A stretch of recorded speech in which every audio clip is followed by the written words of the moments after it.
Chapter 7 is concerned with purpose emerging from knowledge, technology and innovation.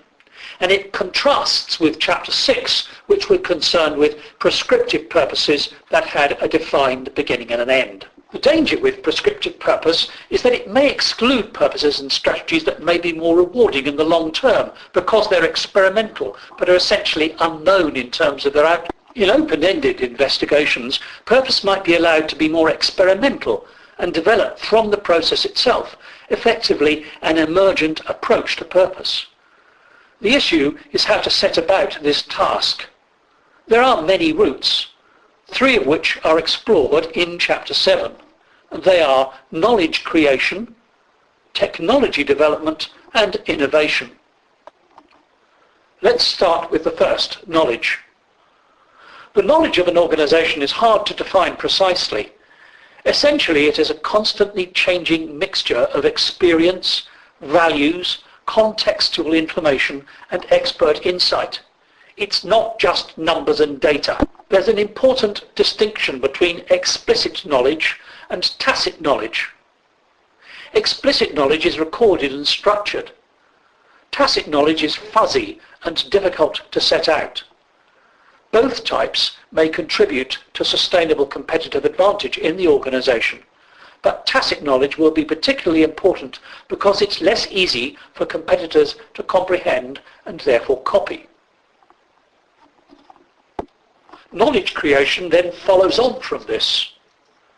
There are 3 key elements: conversion and communication of existing knowledge, number 1, knowledge creation and acquisition processes, number 2, and knowledge transfer processes, number 3.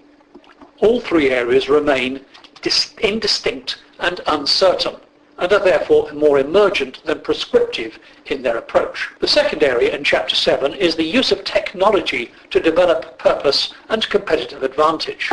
Given the pace of change over the last 20 years, technology has come to play an important role in the development of sustainable competitive advantage. Even in mature industries, not-for-profit organisations and small businesses, it is technology that has on occasions added the extra element to differentiate the organisation. To explore technology, an internal and an external scan of technologies is vital for strategic management development. Technologies can be classified within the organisation into base, core and peripheral. Base areas are common to many companies, peripheral areas are not mainstream to the organisation, the core areas are the most likely ones to deliver competitive advantage, along with patenting and special skills. Core competencies, that is, corporate-wide technologies and production skills, can form the basis of new areas of technology innovation.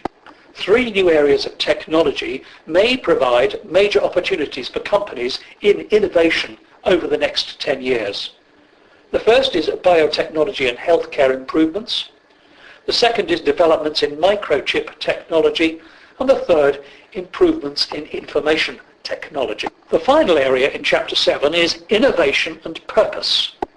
We begin by defining innovation. Innovation is the generation and exploitation of new ideas. It's not just the generation of the ideas. There are 2 main approaches: customer needs analysis and technology development analysis, commonly called the first market pull and the second technology push. The real issue for many organisations is how to generate more innovation, the ideas process, and there are no simple answers. There are, however, some 7 guidelines.